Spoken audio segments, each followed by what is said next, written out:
lovers, the moon is a thing of beauty. But to this man it is a deadly curse. When the moon is full, this miserable wretch turns into a hairy, snarling half-man, half-beast. Prowls the night, his fangs thirsty for human blood. He is a werewolf.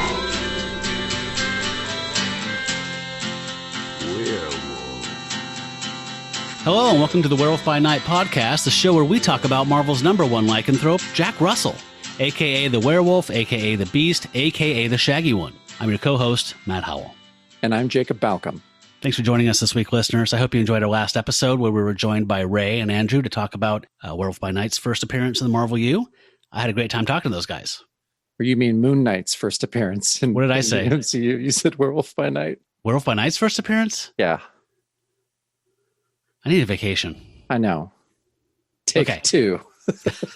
Thanks for joining us this week, listeners. I hope you enjoyed our last episode where we had Ray and Andrew on to talk about Moon Knight's first appearance in the Marvel U. I had a great time talking to those guys. How about you, Jacob? Oh, that was so much fun. Yeah, it was great. I loved having their educated opinions, their Australian accents. Mm-hmm. It was all good. Yeah, I think Ray said Bosch at one point. I never heard that expression. He was saying it like he was trying to remember something and his memory was escaping him. He's like, Bosch. Love it. Huh. That's cute. Yeah. It's pretty awesome. And there was some bird sounds and there's some crazy bird sounds. Yeah. So if you haven't heard it yet, check it out. We had a great time talking to those guys. We have a little bit of business though. We were talking at the end of there about, maybe at the beginning, about are unsubstantiated rumors that Jack Russell might be cast or might be making an appearance in Disney Plus's Moon Knight series. And so Jacob had an idea. Yeah, I thought that we should open that up to the listeners. We want your ideas on who should be cast as Jack Russell. I think in previous episodes we've talked about and posted about, who would have been cast in a 70s version. And I think, Matt, you even did an 80s version. Mm-hmm. I think. And, yes. But we realized that, there's a very good chance that Jack Russell may show up in the new Moon Knight series. So we want to get a jump on that. And we're very curious what you, the listener, thinks. So either message us on Instagram at Werewolf by Night Podcast, or we have an email that's werewolfbynightpodcast@gmail.com. So contact us and let us know what you think. I'm going to think about it. I'm going to sleep on it and come up with something really good. Yes. And you don't need to even message us. You can just post it and just say Jack Russell in the MU is, and then post a picture of the star and tag us at Werewolf Podcast on Twitter or at Werewolf by Night Podcast on Instagram. That's great. Yeah, that's even better. Yeah. And do you have any out of the gate, just knee jerk casting anything? You know me well enough that I don't knee-jerk cast. Yeah. I ponder this shit. I know you do. I really think about this. You don't take anything like that lightly. No. I take this very serious. So no, I'm going to get back to you.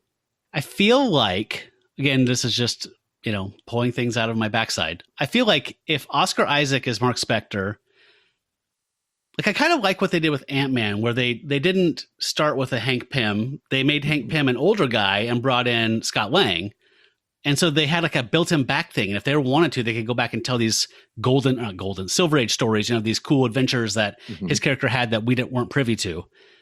I feel like with Oscar Isaac being the age he is, he could almost kind of have an older Jack Russell and kind of have a flashback or so, show something that they were at odds and then have an uneasy alliance at times or something so it could be, I guess I'm saying it doesn't have to be Zac Efron or something. It could be somebody a little bit older, which I would. You just cursed us, Matt. Yeah. And that shows how hip I am, right? Yeah. What are the young people into today? It must be that Zac Efron. Ed Sheeran. Yeah. Oh my God. Stop. Erase that, Matt. Cut that out. That's bad juju right there. Damn, man. He got into a fucking Game of Thrones episode. Oh, God. I'm sorry, just crossing myself repeatedly and fervently.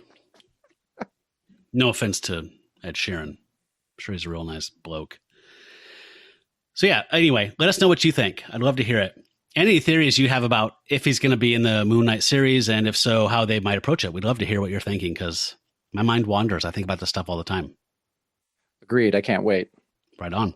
So we're digging into the first of a 3-part story that is called the Marcosa House story, or I think Jacob would call it the Marcosa House saga.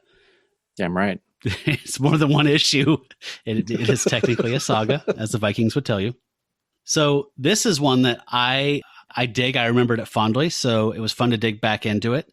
I actually remember enjoying this run, the 30s of this run, quite a bit, more consistently than I did the 20s of this run. So this cover we have here to start by the great Gil Kane, inked by Tom Palmer, is one of my top 5 probably favorites of the entire series.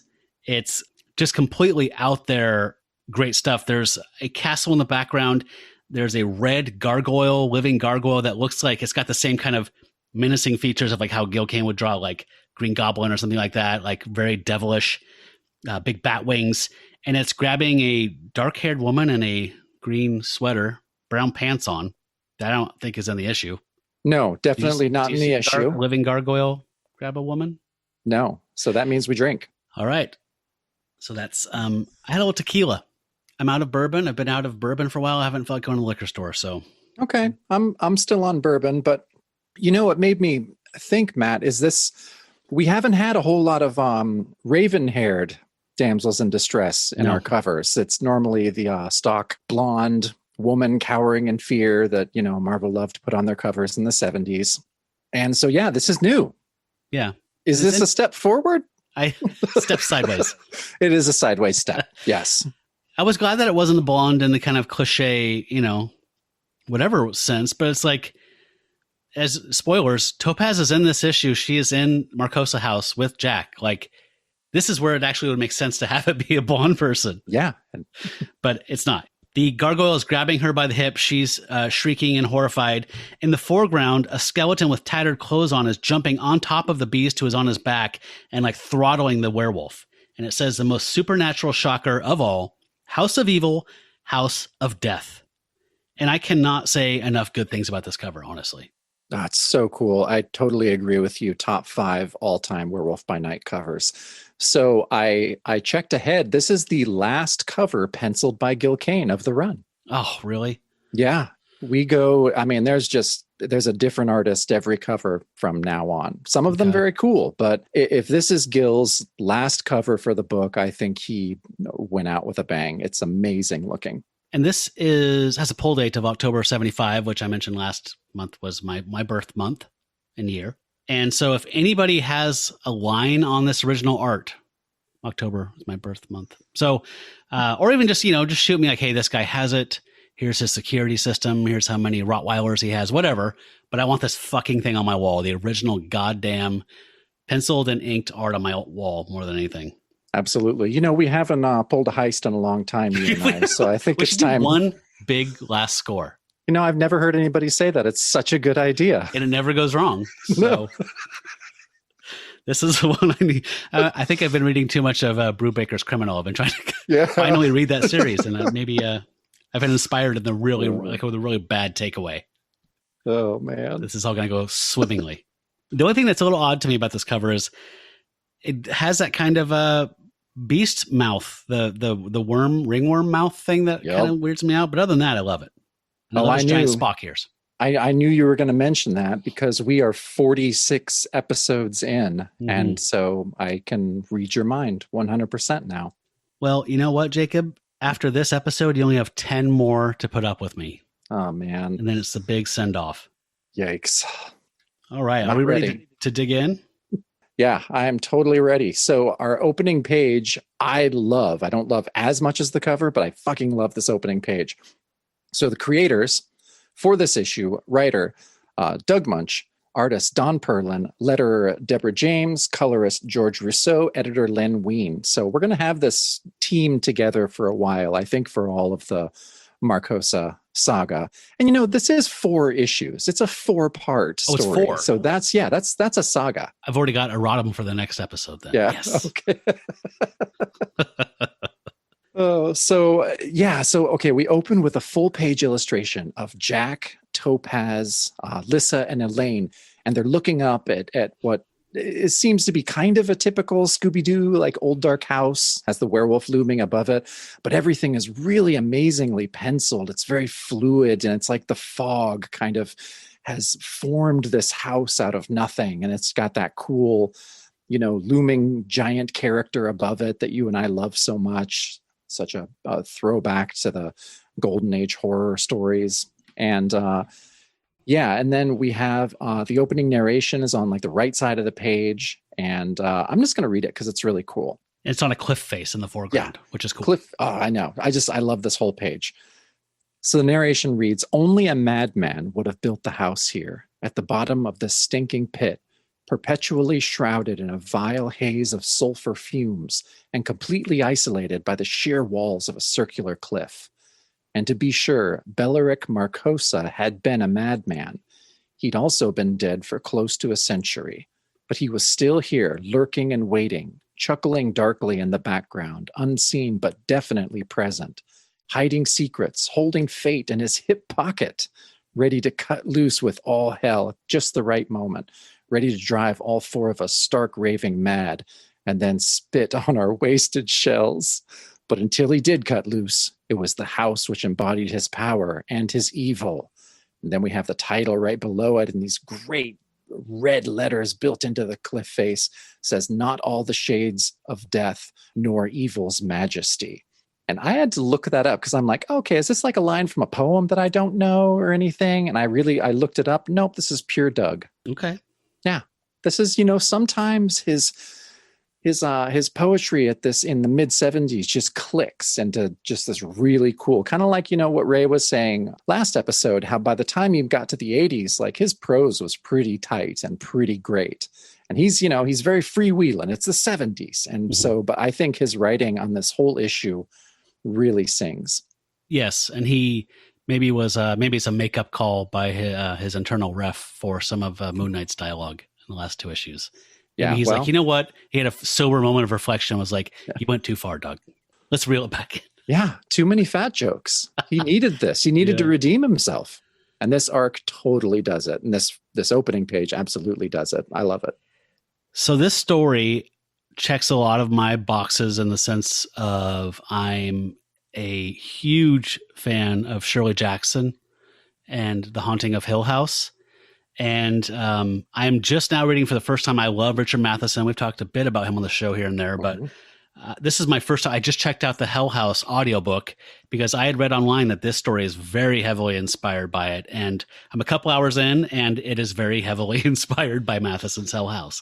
Which I haven't read Hell House, but it's also very inspired by The Haunting. like yes. they're kind of the same. Like, I am also a huge fan of that. Huge fan of the movie too, which, my God, I love so much. And yeah, there's a lot of parallels.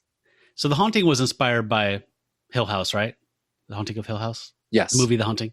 Okay. Just making sure. I want to get all my influences here because he shows some cards in here, some other little things too, but they're all things that I love passionately. But this idea of psychical researchers going into an accursed house with a very black, tortured history that chews up researchers essentially is always something I'm going to love immensely. And it's also what made Jeff Vandermeer, I think his name is, the Annihilation. He wrote the Southern Reach trilogy, but the first book in that series is Annihilation. It's about this zone that just kind of pops up like in Central America. And it also is heavily inspired by Stalker. Yeah, that's film. Basically Stalker. But you go through this barrier into another world and there's no communication back and forth. They send researchers in. They've been doing it a lot. People either don't come back or they come back insane. Like it's fascinating. I'm completely suckered by that premise. And I do love the kaiju wolf looking down like God on all of us. So growling cool. What the story holds in their futures. He's an angry God. Yes. Just out of the gate, I'm not going to belabor this point, but too much. But like right out of the gate with Hell House, they are descending down a cliff side, like essentially the Grand Canyon, but in a car, and it's completely shrouded in this greenish mist. And the house is, this is very, very much an homage to Hell House, which I've never seen The Legend of Hell House, the movie, before, but I'll probably be watching that after we read this. Yeah. Okay. Jack and Topaz take a moment to get their bags out of the back of the car, their suitcases. And he's also saying, hey, Topaz, this is the last chance. Are you sure you want to go through with this? And she's like, I wouldn't, have come this far if I didn't intend to, Jack. And he's like, well, if we find something out about a cure for my lycanthropy, then we can't let Elaine know that I'm a werewolf. And she's like, right, but that's not why we're here, Jack. Remember, we're here because we're trying to save Buck's life. It's like, yeah, totally. And that. God. And so they walk through some bogs and it's all creepy. They have a limousine from the guy who gave them this opportunity. And so they walk up and all the windows are boarded up and the front door is boarded up. And the narration alludes to like the fact of the house being sentient, which is another thing I really like in like the haunting and all that stuff too, right? Like even as I spoke, I realized it was more than the damp chill which touched our bones. Perhaps the house was already sending out feelers, testing us, assessing our strengths, our weaknesses. And then Elaine chimes in and says, Selwyn had it closed forever after Stephen and the others died. And so we realize here pretty soon that Stephen is her husband that she lost a year ago. So she has a very tragic connection to this house. And then Lissa looks up and says, look up there above the door. And she's just freaking out. And they look up and Elaine says, yeah, Belric Marcosa designed it himself. He believed it was his pet. And they're all both horrified, slack-jawed, like, looking up above the door. Oh yeah, this is a really cool page. That middle panel. I love the detail on the door frame that we get to see there. It's all just like skulls and writhing naked bodies. Super creepy. I think that if Doug could have gone where the book goes, he would have. But I mean, it turns into like when you learn the history of the house, it's like Salo. Like it turns into a decadent thing that just becomes like more and more pushing the boundaries. And then it just becomes, they're just wearing rags covered in shit, fucking and raping each other and like eating their corpses. And like there's a chapel that has a Christ with a phallus on a crucifix and murals of priests and nuns violating each other. Like it is so dark. Wow, Matheson. I didn't know he had it in him. Yeah, I didn't either. But yeah, I love the fog enshrouded also on this page as well. It's so cool, especially in that panel with Lissa pointing up. Yeah. So yeah, like you said, they're all just kind of staring up slack-jawed when we turn the page and we see this great like full panel, or not full panel, but the top panel is the Sentinel of Hell. It's this really scary gargoyle like the one we saw on the cover, but it's not red, it's stone. And Elaine's pointing up and says he called it the Sentinel of Hell. Elaine goes on, says that he wanted it to be the last thing visitors would see of the outside world, meaning that once they entered the house, they would never emerge. And yeah, just the close-up on the face of the gargoyle, too, is so cool. And then if you're not already overwhelmed with how cool the gargoyle is, Jack is kind of all excited about, taking these, because the door is completely boarded up.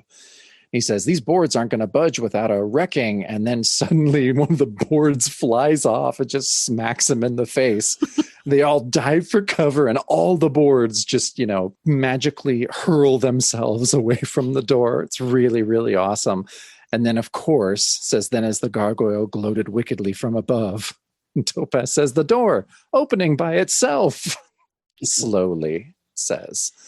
Yeah, I mean, they're doing this as classic as it gets, but I'm totally here for it. I'm a sucker for it. I love it. Yeah, and we haven't seen the ground once yet because of the copious amounts of fog. This is completely over the top and welcomed. Oh, it's awesome. So Jack gets up and he's stroking his hurting face with his broken hand. He's like, not much of a welcome, but at least somebody there wants us to enter. Was it this way the last time you were here, Elaine? She's like, no, we had been here for a couple of days before any kind of psychic phenomena even started. And then this hot blast of wind blows up. I mean, this is just like one after another. There's not a welcome help yourself to the cold cuts in the fridge or whatever kind of. No. This is just bam. It's a hellish hurricane born at the heart of the house. And they're all blasted and they're holding each other. And Lissa says, I can't do it, Jack. I can't. She breaks down. She's already freaked out. She's like, let's leave right now. And he's like, we can't, Lissa. We have to save Buck's life. We have to be brave. So they go in, and once they enter, of course, the door slams shut behind them and is locked.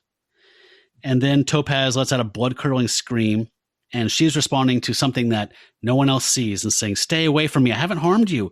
No, please don't say those things. Leave me alone. And it's a great panel of her just horrified on the bottom there. Yeah, it is. It's very classic. Yeah, the art, the faces in this issue are very like classic Silver Age in a way Mhm. to me. And Oh, yeah. and yeah, and I know if we've talked about this on previous episodes, at least I have, that yeah, I when Topaz is scared, I know that shit is going down Yeah. because yeah, so she's super freaked out. And then on the next page, she says the most terrifying thing and reminds us, she's screaming, "But I tell you, I haven't got a soul." And I'm like, oh shit, that's right. Yep. She goes on, she's like, "Glitter Knight already stole my soul. What more do you want? What more can you take from me?" And so, yeah, like you said, not a great idea to bring one of the world's most powerful empaths into a crazy, crazy haunted house. Because, yeah, I think it's Lisa or Elaine saying, "But who's trying to trick her? Who's she talking to?" And they're like, "Don't listen to him, Topaz. He's trying to trick you to make you kill yourself." And so, yeah, she's just freaking out and then ends up by the fourth panel just screaming, "Please." And then, yeah, when she's terrified, because she's more versed in this magic shit than any of the rest of the gang. So again, if she's freaked out, I mean, I know she's an empath, so it definitely would hit her harder than it is the regular folk. But still, it's really terrifying. And so she collapses, and Jack leans over her, and it just keeps ratcheting up because he leans over here with a candle. And like as he leans over, the shadow or the candle light reveals that there's this evil shadow that's starting to throttle her unconscious body. Like, oh my God, the narration is a shadow dancing under the shutter of candle's flame, gripping Topaz by the throat, strangling her.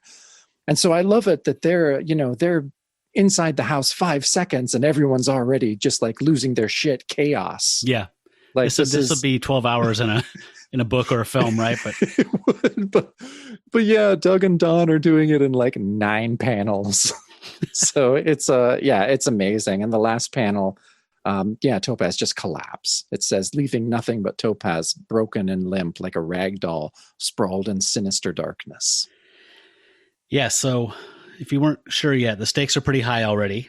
I think essentially Doug is using Topaz as a canary in a coal mine. So, I mean, she's a sensitive, she's whatever. So she's already freaking out and being attacked by evil and rendered helpless. So what hope do the normies have? And a werewolf who doesn't know what's going on. Exactly. Really dumb werewolf. And I really like that weird panel in the middle right of Jack when he's saying, "Oh my God," I don't know what it is. I can't think of who it reminds me of. It looks like some Golden Age or Silver Age artist that I can't think of. But yet that panel of the shadow choking Topaz is haunting. No yeah, and intended. I really think that Don is doing this consciously. Like, he was working at Marvel in the late Golden Age, early Silver Age kind of deal. He worked on Marvel Tales and Weird Tales and different things like that, and did some horror stories. And I think he's really leaning back to his old style. Or just auto illustrating in a trance. I like that so much better. He's like, "Step away, Howie. I don't need you for these issues." Yeah. Dad's got to go into his den. It's going to get dark.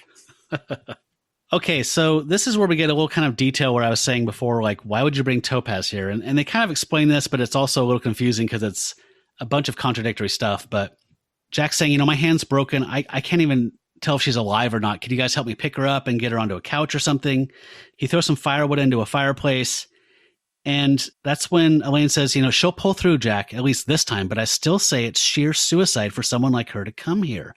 An empath, with her sensitivity, is open to the most brutal attacks this house can summon. She's completely defenseless." And Jack says, "And you think that's why she was the first one to be affected?" She says, "Of course, Jack, but there's far more than her safety at stake." So Lissa wants to know what she's talking about, and Elaine says, "Well, her mind is an open receptacle, Lissa. It's a stage on which the house and Belric Marcosa can play every trick of terror at their command. And as long as Topaz remains here, all of us are trapped on that stage with her." So he's basically saying, like, she is a battery, essentially, like, for whatever evil he wants to do, whatever he wants to manifest, she amps it up. So, and them being in her proximity are all now at the same mercy that she is. So kind of a weird situation. But then Jack says, "Yeah, but also she's our only hope for surviving because she is an empath and she's sensitive and she's dialed into it. So if we're going to find any answers here, we also need her. So it kind of covered their bases narratively, but it's like, this is a hell of a gambit. Yeah, it really is. But how cool is it that, Elaine, that we've known for a few issues just as Button's mom, yeah, like suddenly is doing all of the heavy lifting, explaining all this supernatural shit. Like Elaine is really bringing it in this issue. It's pretty cool. Yeah, I agree. It was cool to have her actually have a backstory and to have the backstory be really messed up. Yeah, it's a scary backstory. Yeah, so on the next page, there's a top panel that shows the sweet car that the gang drove up in is starting to be consumed by the mist and just like kind of sinking into some kind of bog. It's got like Swamp Thing type of like blurg plup, kind of sound effects. Then yeah, Jack says, talking about Topaz. Maybe so, Elaine, but if Topaz is our only hope, then she's entitled to be our biggest risk. Besides, she's already made her decision the moment she agreed to come here. Kind of dark, Jack. Yeah, I know. It's just like, Jesus. He's a little Jack-centric this issue. Yeah. I'm not used to a coldly pragmatic Jack. That's not normally his speed. No. But yeah, so he starts to light the fireplace, and of course it whooshes to life instantly. And I kind of like Jack's quip at that. He's like, well, House, that was certainly accommodating of you, but it's still going to be one hell of a stay. So they're already starting to get used to the nonsense. Yeah. They're kind of expecting it already. Well, shit moves fast in a 21-page comic. Yeah, they're already having gallows humor and adjusting. Yeah. But then, Jack sets up the flashback finally to kind of tell us how they've gotten here. And he says, and the more I think about it, I just hope we're in the right coming. The narration says, but there hadn't been much choice, at least not from yesterday's grim viewpoint. And then we have a panel that just one side of it is kind of wavy lines, which I thought was kind of cool to kind of simulate, now we're going back in time. And so they're at the hospital, and Jack says, then he still hasn't come out of it, Doctor. And he says, I'm afraid not, Mr. Russell, unless he does emerge from this coma soon. There isn't much. And then right before he can finish his sentence, Buck kind of comes to and is like, Bella. And it says, Buck Cowan mumbled and made a liar of the doctor's despair. So this flashback continues, and the doctor says he's coming to, and Buck's continuing. He says, Bell, Rick, Marcosa, go to Marcosa, only chance. So this is great timing. And all the color drains out of Elaine's face, and she looks horrified. And the doctor's like, well, it was just a delirium. He's back into a coma again. You better leave now. And Jack kind of pulls her aside, and he's like, hey, what the hell was that? You clearly had a reaction to that. And she says, well, Buck told you my husband died unexpectedly a year ago, but he didn't tell you how. Stephen was a researcher of psychic phenomena, and he went to Marcosa House to unlock the secrets of death, and he died there in the process. And he's like, wow, I did not know that. What is Marcosa House, like a research institute? And she's like, no, it's one of the world's most active center of haunting influences. And Stephen and I were a group of researchers there. We were offered $200,000 to study the house by living there. He says, like, well, who would pay for, that kind of crazy venture? And she's like, a desperate man, a man so old and sick that his every breath cheats the grave. His name is Jerome Selwyn. And then we get to see Jerome Selwyn. He looks kind of like, I don't know, the Crypt Keeper meets David Crosby. That's perfect. And so we cut within a flashback to him saying, the offer still stands. And why shouldn't it, eh?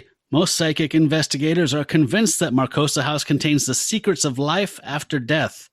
A man in my condition, rapidly dying of cancer, finds that most interesting. So this is quite a page. We got a bunch of stuff here. I have some thoughts on this. When Buck, that one skinny panel on the top row when Buck's talking, that's rough. Yeah. Don't know what to say. That's like, if I tried my hardest, I could produce that. Yeah. But Perlin's better than that.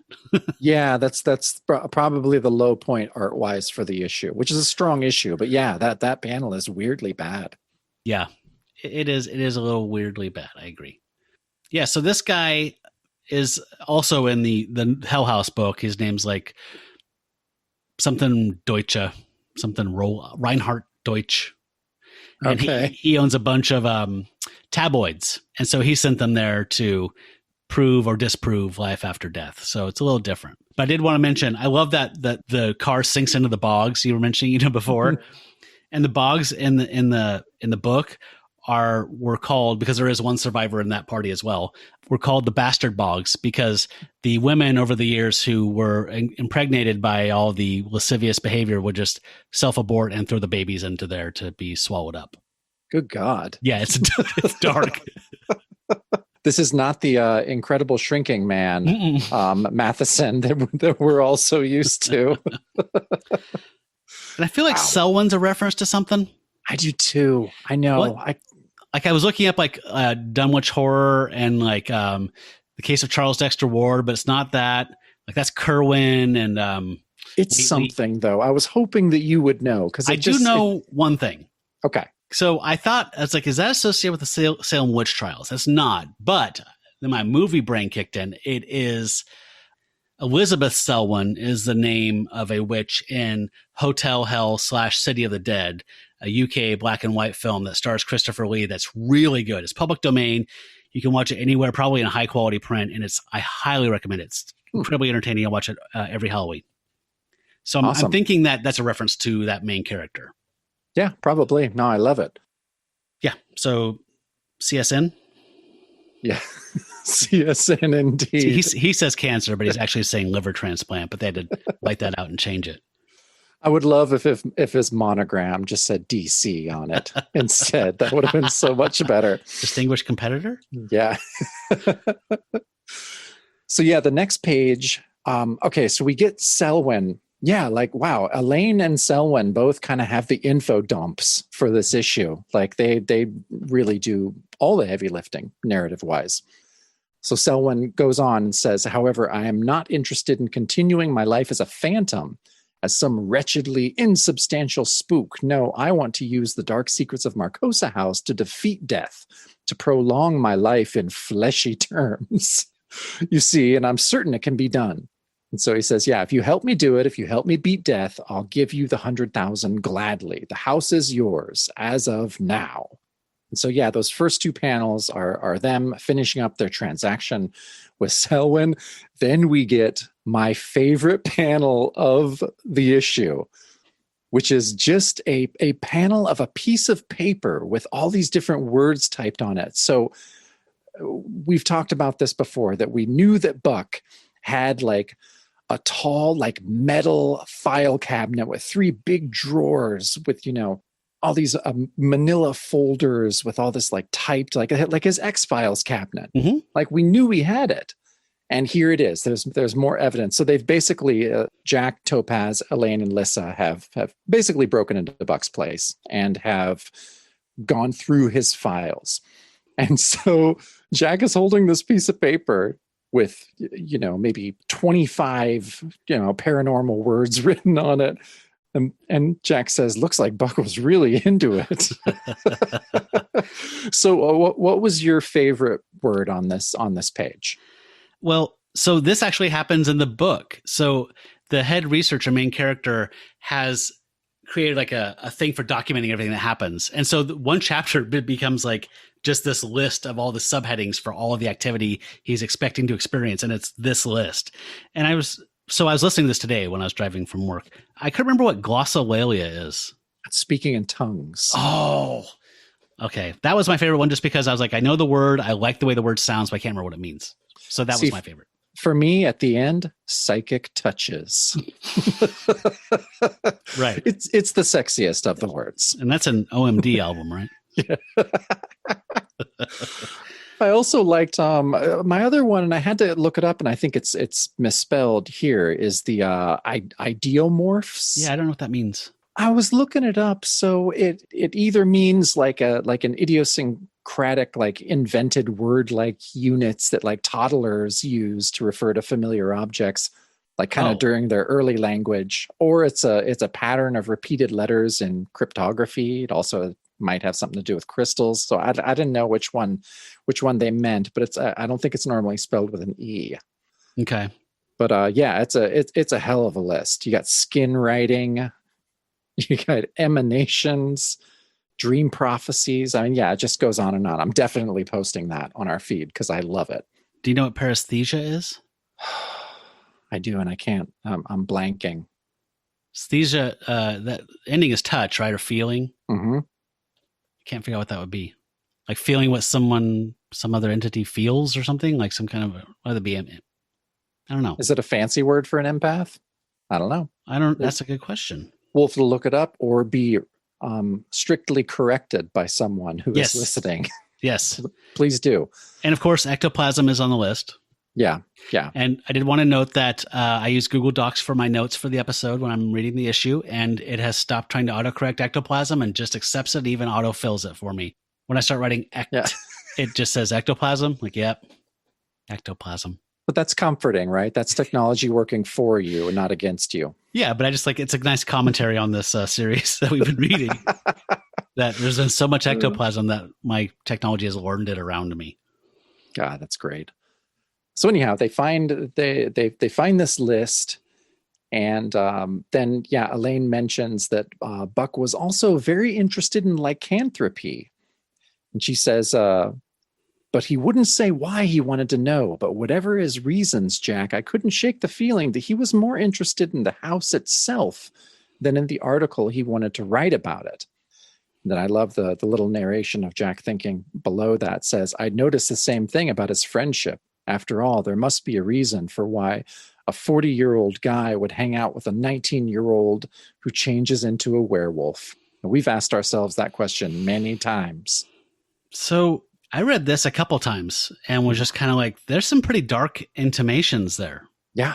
I mean, because she says that twice on the middle right panel. She says he seemed more interested in the actual information than in the article, which leads up to that lycanthropy thing. So it kind of gives jukes and makes you think, oh, he was just really trying to get at a cure for Jack. But then she says, again, he's more interested in the house. Yeah. Which is kind of more unsettling. And then that makes Jack say, yeah, why the hell is this middle-aged guy hanging out with me? Yeah, that was totally unsettling to me. Yeah. Like that he might have an ulterior motive. And this isn't about this selfless, great guy that we've been loving for 30 some issues. Yeah, but honestly, I think this is the first time that we've been made to question Buck's angelic intentions. Yeah, when it comes to Jack. So, yeah, you're right. That's just yet another kind of unsettling thing that this issue gives us. Yeah. So in the flashback, it continues, and they're driving there, and the limousine was provided by Selwyn, and they go down, down, down through some kind of switchbacks into this canyon, into this fog, into this mist, this sulfuric. I mean, it's essentially meant to be like this hellish chasm that this house is nestled in the bottom of this canyon. And Elaine explains there were 8 of us, and all of them are dead now except for me. Selwyn's men found me in a state of shock, crawling on my hands and knees 100 yards away from the house. And she was crawling towards those bogs. And she says she was murmuring something about quicksand. This is not a rule, but I feel like in a film or anything, when there is quicksand, I have to have a drink just because quicksand is such a great trope. Oh, we've needed a new drinking. Thank you. It doesn't come up enough. So she says, but I wouldn't know anything about that because I had amnesia for 7 months after that event. So, and the bodies of the rest of the team, including my husband, were never found. This is the end of the flashback. Jack says, well, let's leave the limousine right out front in case we need to bolt. And then we cut to present time while they're in the house still talking. And Jack's trying to wake Topaz up. We see the end of the limousine going down glub, glub, glub into the bogs. And the slaps he's giving, he makes sure we know the slaps he's doing are gentle, but they're effective. Yeah. Like it says the slaps were gentle and a little ellipses. Then it goes to the next page and it says, but they worked. So yeah, Jack slaps Topaz awake, and suddenly Elaine's supposedly dead husband, Stephen, appears out of nowhere saying, it's too dangerous for you, Elaine. I must finish the work here alone. And yeah, she's wreathed in flame. Wreathed in flames. And so, of course, Elaine just freaks the fuck out. She's like, you're alive. I can't believe it. You're still alive. And Topaz kind of comes to, and she's like, no, Elaine, it's a trick. Your husband is dead. And Elaine is still just hysterical, being like, but his body, it was never found, Topaz. Don't you see? The house could have hid him from the police. He could still be alive. And so she's just kind of, lunging towards him like, Stephen, my darling, you don't know how it's been without you. It's really sad. Yeah. And then Topaz is like, no, Elaine, it's a trap. And so Elaine is completely hypnotized. It's just like, I'm coming, Stephen, I'm coming, my darling. And so, yeah, Jack kind of leans in. He says, I lunged forward to stop her, then halted as I slammed into a wall of agony and felt it coming. The change, the impossible change. So, yeah, he starts to transform. And yeah, the moon is nowhere near full. So this is a big freak out. Yeah. So we know now that the house is even more powerful than you could have been led to believe, and that all the rules are out the window here because they just force changed Jack to his bestial form 26 days before a full moon. And I love that art, the last panel where he's furry, but he still has his hair. It's a good in-between panel. It is. With his turtleneck on. I'm a fan. Looking sharp. Yeah. So it was weird seeing Steven, but at least Buck's not there to make it super awkward. Oof, that would have been really awkward. Yeah, the worst. Yeah, on the next page it says, the moon was a mere sliver, 26 days from full. I couldn't transform, but I did. And he's on his knees just howling, like raging in agony because he's still in mid-transformation. And Elaine runs forward to her husband and says, Stephen, thank God, Stephen, we're together again. And she embraces him. And he says, yes, Elaine, we're together. You must embrace me. And then he starts to kind of disintegrate, which is this great panel where his face is like imploding, like caving in on itself. And then on the next panel, he says, and look at me, my darling. You must look at me, as he's just a body with a skull head holding her, but she's still eyes closed, clutching him closely. And she looks up and he says, and see me as I am. And she's horrified that he's a skeleton. And then she starts to run away and he says, come back, Elaine. You must kiss me, my darling. Kiss me. And it appears that he has a bullet hole in his forehead, or at least a hole in his skull of his forehead. So I don't know if he was shot by someone or what that's trying to suggest, but yeah, I don't know either, but it's in every panel. Like it's definitely part of the skull. Yeah. And so she screams no and runs away. And I love this touch here. The beast says, it was the woman I wanted. She would be the easiest prey, the easiest to rend and slash. But something forced the werewolf to attack the other one. So he was going to attack Elaine and kill her because he's a beast. But something in the house made him attack the fully clothed man with a skull head. And so they start battling in front of the fireplace, and the skeleton man's choking him. He can't breathe and he panics. So he does the coolest panel in the entire issue, which is a broken hand karate chop to the man's head or neck, which separates the skull, and black plug plasma comes squirting out of his neck hole and spraying up into the air. And it says walked. And it says, still, it worked. The punctured skull flew off in a burst of black energy.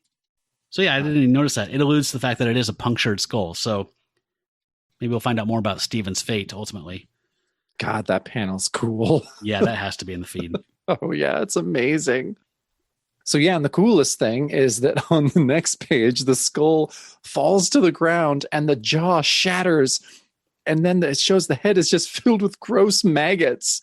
That's so, I love that jaw shattering. It's so freaky. Yeah.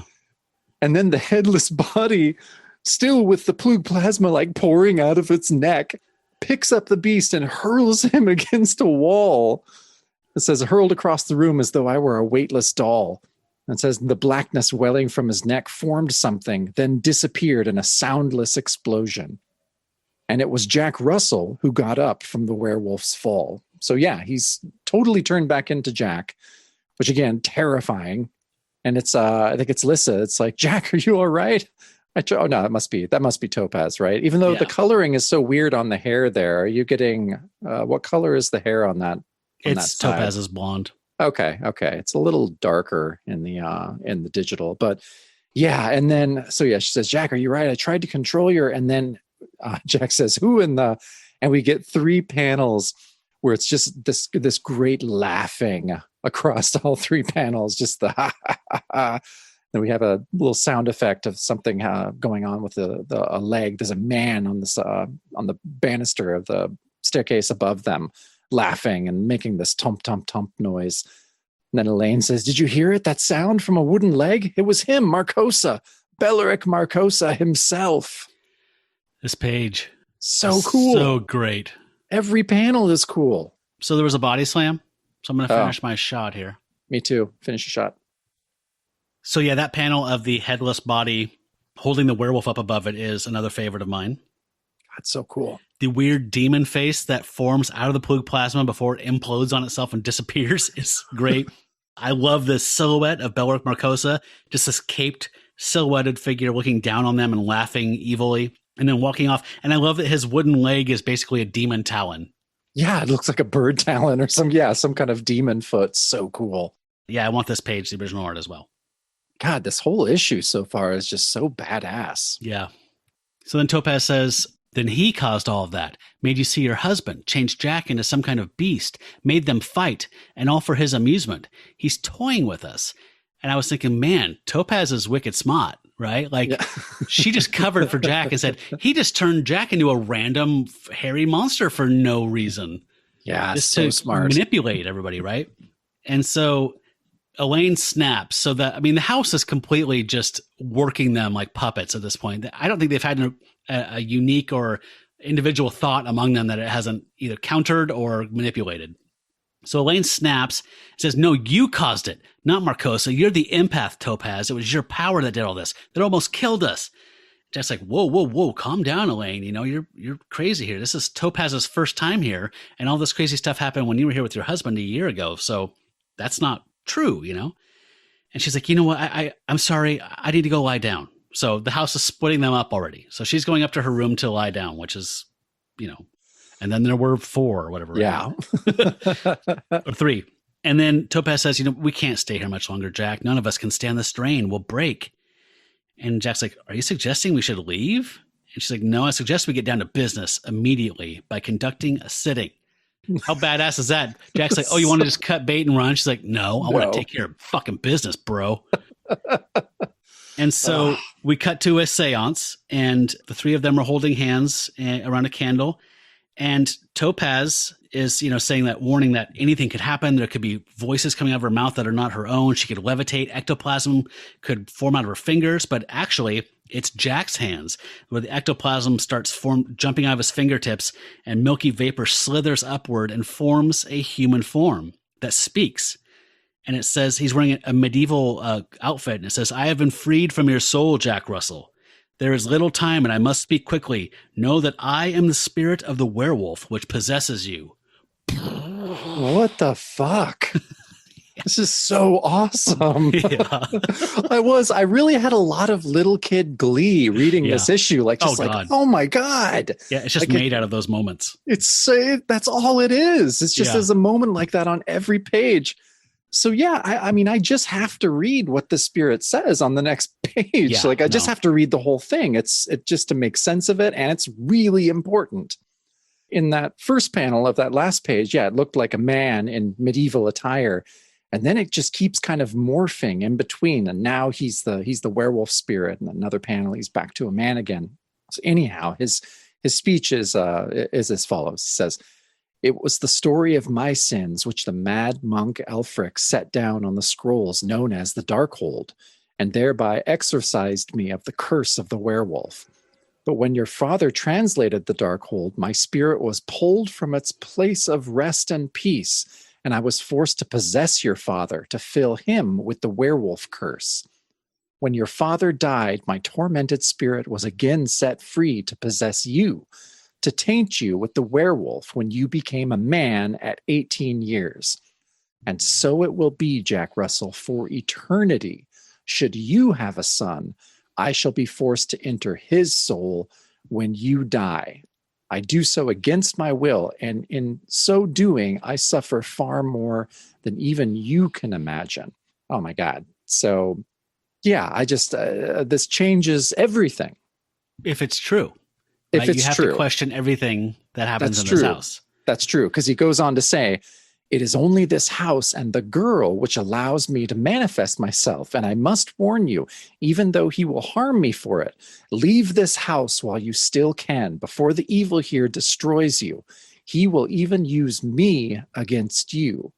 So I implore you to leave. And then he disappeared.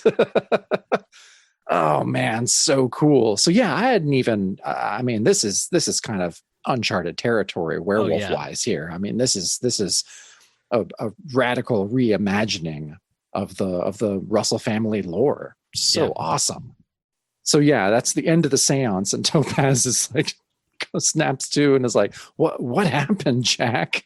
Then he gets I love Jack's reaction to this thing. Like, this is a very like 19-year-old kid reaction. He's just heard this insane shit about his family, and he gets up. He's like, better have Lissa tell you about it, Topaz. I feel too weak to talk, so tired. Better go upstairs to my room and lie down. He looks like he's about to pass out. Like he's just he needs a lie down. So he goes up to a very scary bed and falls asleep. Yes, well, he did just have some of his essence come out and take human/beast form and tell a bunch of scary things from the other side. That's true. That's probably draining. I guess so. Yeah, you're right. I didn't think about the essence. It's all about the essence. So yes, he falls asleep and has a strange dream where he is being chased over a sea of skulls by that gargoyle that is animate and red, like on the cover. And it flies towards him, it's attacking him, and it wants to drag him down into the slime of hell. And it says, his voice stone crushing my ears, saying with glee, I will destroy you and drag you down into the slime of hell, but not now, not in a nightmare, but in reality. And the irony is that I hold the answer, the secret you're looking for, here inside my barren soul, and the thousands of damned souls within me, all waiting for you to join them in me, now, in me, all damned and dead. And it charges towards Jack. He's shirtless in his human form with just his pants on. And he wakes up in a fright and in a typical kind of cliche, wake up. But the same gargoyle is crouched on the foot of his bed at the footboard, staring at him, saying, I will destroy you. So it's like complete continuation of the nightmare, which I love.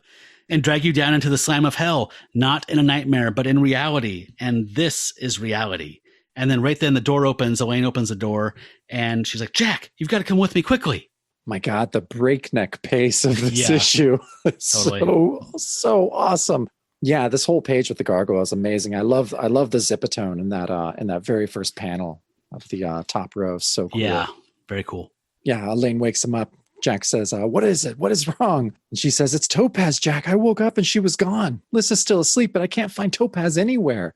So yeah, they go looking for her. And I like that they find a trail of her candle wax and follow that. So cool. So yeah, we followed the drippings down a stairwell into stone cellars, best described as dungeons. And they're calling for Topaz. And then we see her with a crowbar, and she says, in here, Jack, quickly. There's something behind the wall. I know it. My psi powers led me straight down here. Help me loosen the bricks, Jack. And then, yeah, he says, somehow I felt there wasn't time for loosening, so I bashed the bricks. And then what they find is a skeleton, a headless skeleton. They're like a skeleton without a skull, but why bother to entomb or chain someone who'd already been decapitated? And he says, wait a minute, the gargoyle said it had all the answers. And he runs off, and they're like, the gargoyle what? He's like, never mind, just come on. And so they take off. Says, I bolted for the front door until I heard, no. And then he realizes that it's Lissa and runs off to investigate. So I'm assuming he's bolting for the front door to address the gargoyle statue, right? He's not running. Like the first time I read it, I was like, is he just saying fuck it and heading for the hills? And I was like, oh no, he said the gargoyle said it had the answer. So he's going to speak to the statue, right? And hopefully something's going to happen. Yeah, that's how I read it. So hears Lissa scream. He's running upstairs. Are you all right? Are you all right? Where are you? And he almost gets to the top of the stairs when the peasant from the ectoplasm, the medieval peasant, appears, but now he's flesh and blood. And he says, I warned you to leave, Jack Russell. Warned you he would use even me against you. You failed to heed my warning, and so I cannot allow you to pass. He has decided that you and your sister must die, and now. And then there's a 3-panel transformation where we see the peasant. He says, so must you. And he starts tearing off his shirt and turning into a beast, much like Jack does. So Jack is there and standing in terror, frozen, unable to move. And the werewolf, which, essentially is the werewolf that has possessed him, is in physical form and dives forward, and he staggers back, and they go through worm-rotten banister and are free-falling as the issue ends. And it says, next issue, face to face for the first terrifying time, Jack Russell versus the werewolf and the hideous secret of Belleric Marcosa. So that was crazy. God damn, what a cool issue. I did not expect this issue to be that good. I kind of have been in the back of my mind being like, oh no, these stories are going to get worse as the title nears cancellation. But God, what a great issue. Yeah. I'd say top 10 for me. Yeah, it's up there pretty high. It's again, it's just one of those, it touches on all of my favorite things, the things that make me happy as a kid, my little inner child.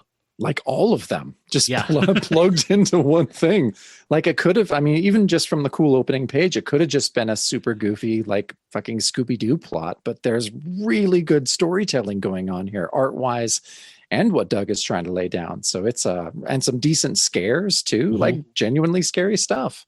Yeah. Like the skull, breaking open and having worms and maggots crawl out of it. I mean, just in that headless thing spewing black plasma. Yeah, it's fascinating. And I was concerned as you were when they first go up there and the board flies off and hits Jack in the face. I was like, this is Scooby-Doo and this is going to be a little wonky. And then it got darker and the pace never lets up from there either. No, it's paced so well. It feels like they've been in the house for about 15 minutes. Yeah, I think about 15 minutes has elapsed. Yeah, it's really, really great. I mean, the only time it cuts essentially outside of a flashback is when Elaine goes to lie down and they have a seance, like whatever it took to set up the seance, like find a table, light a candle.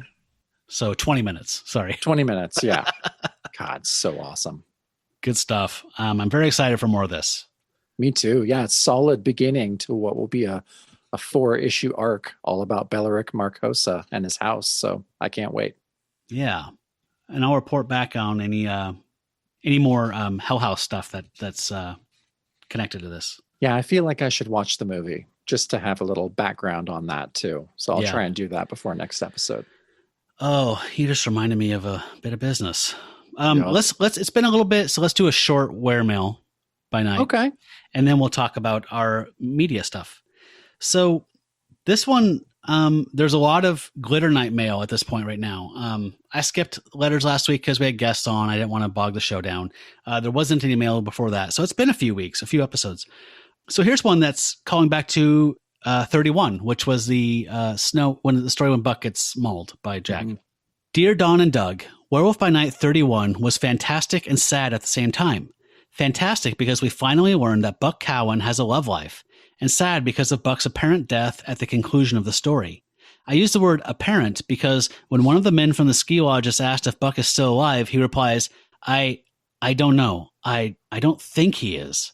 And the only person who might know for certain, besides Mighty Marvel, is Buttons, and she was far too scared to say. About issue number 30, while I'm glad to see that Lissa is no longer a were-demon, the fight between her and Jack was great. I hope to see more team-ups in the future with Tigra and other half-man or woman creatures. So, till the werewolf gets a shave, make mine Marvel. That's from Rebecca Farish from Brooklyn, New York. And the response is, we will, Rebecca, or may we call you Becky? And while we don't know how your letter beat the rest of the mail on issue number 31, we're glad you enjoyed the efforts put forth by Misters Don and Doug. See you in a month, people.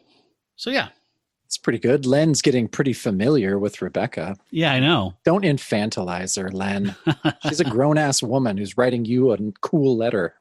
And I'll read one more for you just because I know you want to hear this. Dear Marvel, this has always bugged me. How come the werewolf is always wearing green pants? Larry Dean, Flint, Michigan. There, that's the letter. Okay, excellent. And the response is, it's always bugged us too, Larry, not to mention a certain Jack Russell. And they claim the reason is called editorial policy. And the follow-up is usually something like, pants green and fur brown go good together. So, yeah. There you go. So they're basically passing the buck to Ramita, being like, Ramita made us do it, man. Yep. It's not on us. Yep. All right. Because that wasn't old by 1965 or whatever, like the Hulk letters came in, right? Like, no. Jeez. Oh, God. Well, I think we need to talk about Werewolf Multimedia. Werewolf Multimedia.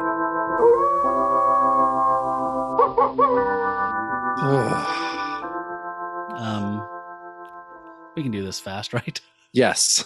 Yes, we can. So we watched El Retorno de Walpurgis, or The Curse of the Devil, which is I lost track, 7th or 8th, I forget. I think it's 7th. Okay. Of the Waldemar Daninsky werewolf cycle, starring Paul Naschy. And we watched this in English with full frontal nudity. This is uncut on Daily Motion. So if you just search The Curse of the Devil 1973 or 1974 Daily Motion, you will find it free. Whether or not you should is debatable. God, it was just awful. So it's directed by Carlos Aured, who is listed as Charles in the credits. I did like that the English credits just anglicized everyone's name. Very common. I was just like, oh God.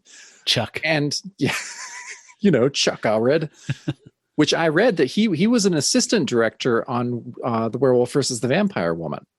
Oh, really? I didn't know. On the best one. So I'm just like, why does this movie stink so bad? And yeah, this is one, like you were saying last time, it completely changes the origin of Waldemar Daninsky. So yeah, this movie was rough. So the beginning was kind of the most interesting part. It's so like a medieval ancestor of Daninsky kills a coven of witches, and Elizabeth Bathory's there too for some reason. She's the head of the coven. Yeah, she's the head of the coven.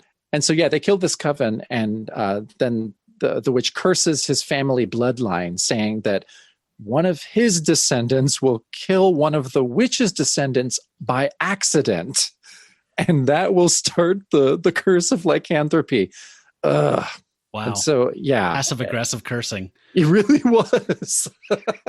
So yeah, flash forward a few centuries, and we see Waldemar hunting and killing a wolf that ends up being a man, which somehow fulfills the prophecy. And then his kin, they avenge the death of their kin with some sex magic and a wolf skull. Yeah. So they send these are Romani people, right?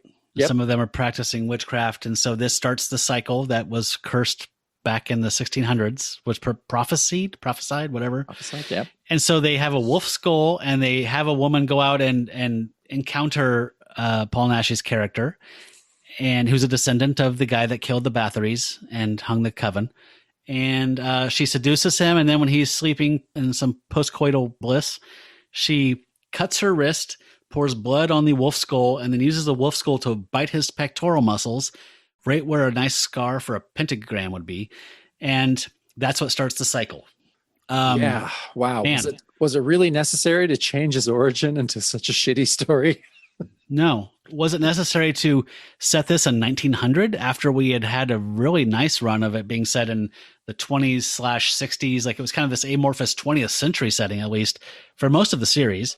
Yeah, no, this is turn of the century. This looked like, right around 1900. Yeah. And I think something I read online said it was explicitly set in 1900. And, again, there was some nudity, which I found nice, like full frontal nudity. There's some beautiful women in it, which, if that's your kind of thing. There's a Mexican actress named Maritza Olivares, who Renee walked through the room and she's like, "Is that Bridget Bardot?" And I was like, "No," but now I'm thinking about Bridget Bardot, and now I'm enjoying the rest of the film because I'm thinking about Bridget Bardot. But I did like that actress, Maritza Olivares. The other gal, Fabiola Falcone, was the main female character. She was all right, but I like that Bridget Bardot girl. Yeah, I totally agree. But I think that after the movie that happens after what we've described is so painful to watch. And I kind of figured it out, like almost towards the end. I was just like, oh, this is what happens when you edit something not thinking about story at all or continuity or anything. Because it just seemed so random and weird. Like it made the watching experience painful to me. Yeah, that I've watched a lot of bad movies, you know, for stuff. And I try and make a point of like, at least watching something for the, That's Cool, That's Trash or whatever, like 100% focus. And then if I'm just trying to find clips, whatever, I can play solitaire or whatever, But I had a hard time keeping my phone by my side. This was fucking boring. Oh, it was so boring. At least Assignment Terror had all the monsters, like Yeah. all the monsters. I don't think he changed until 50 minutes in or something. 50 minutes. I timed it too. I was like, oh my God, the first transformation. And I was like, 50 minutes into an 84-minute movie? Mm-hmm. The nudity, the sex scenes, and the werewolf scenes were all great. The rest of it was unwatchable dreck as far as pacing and just inactivity. I had a hard time focusing. I felt like his housekeeper or whatever was like the main character. And I didn't know why. Oh yeah, this was painful. Honestly, aside from the things that you were talking about, the only other part I really liked was when the werewolf bent a shotgun in half. Yes, and I was rad. Like, oh, okay, that's pretty rad. Cable bin steel. Oh, cable bin steel. No, it was it's so painful. So I know you're a completist, Matt. I know you are. But we only have 10 episodes left. Are we going to watch 6 more of these movies? We have to at least 2. The last 2 were done like in the late 90s and one was in the 2000s. Okay. I'd be comfortable chopping those off. Okay. I'm seeing him go to Japan. He's going to Japan. Definitely have to do the next one because that's the Yeti one, right? Yeah. Yeah. So there's the Curse of the Beast. That's the Yeti one. The Return of the Wolfman in 1980. So he put this character on a shelf for 5 years. Then he did the Return of the Wolfman. This was Nashi's all-time favorite werewolf film, being a remake of his earlier Walpurgis Night. And then, the one I really want to see is 1983's La Bestia y la Espada Magica, The Beast and the Magic Sword, a Spanish-Japanese co-production. In the 16th century, Valdemar Daninsky goes to Japan, seeking a way to cure himself of being a werewolf. Only a Japanese sorcerer named Kion and a magic silver sword can save him. This film moves the Daninsky family curse back to a medieval setting, as Nashi felt the Daninsky saga need not always be confined to a modern-day setting. All right. And so then after that, then it goes to 96. I think we should cut off there. Yeah. And then Tomb of the Werewolf is 2004, directed by Fred Olen Ray. Holy shit. I think we need to watch the next 2. Okay, I'm totally fine with that. But I want us to, as the episodes tick down, I want us to watch werewolf movies that we will really enjoy. And I'm betting we're not going to super enjoy watching all of those. Okay, let's do the Yeti one and the Japanese one. Okay, I'm totally. And then watch some other stuff that are more surefire hits. Yeah, and if anyone listening has some recommendations, please shoot them our way. I know we're going to try and watch Werewolves Within, which I'm excited about. Yes. Yeah, we'll watch the Werewolf and the Yeti, and we'll watch The Beast and the Magic Sword. We're not going to watch a remake of one of the films we've already seen. No. Okay, that's a good compromise. I appreciate it. I know you have a completist nature, but I will watch them. But I know you'll watch them, and I'll report to you, but I won't report to the listener. Okay, I appreciate it. Thank you. Sure thing. So next time we'll have a guest on. My good friend Ben McClure is going to join us to talk about part 2 of this Marcosa saga. I'm excited to see what Ben thinks of this and talk to Ben about. He's kind of a newer comics guy, so he's gotten into comics in the last 5 years. So it'll be fun to talk about how that happened and what he's digging about it and what it's like finding the medium without having it so associated with your childhood or, you know what I mean? Like that kind of that. Yeah, I love it. No, that'll be really cool. No, I'm excited to talk to him. It'll be a lot of fun. Yeah, looking forward to it. All right, everybody. Well, you can shoot us an email at werewolfbynightpodcast@gmail.com. We're on Twitter at Werewolf Podcast, and we're on Instagram at Werewolf by Night Podcast, all separated by underscores. We'd love for you to ping us, hit us up, let us know what you're thinking, cast that Jack Russell role we've been talking about. And like Jacob said, if you have any recommendations for non-Paul Naschy werewolf movies, we're really needing one. I need a water cracker and a glass of water to kind of cleanse the palate. Agreed. All right. Well, Jacob, it was good to talk to you about this awesome issue and that terrible movie. Yeah, I had a lot of fun talking about this issue. Maybe like it even more. Yeah, me too. All right. Well, till we meet again beneath the full moon, furry ones, here's howling at ya.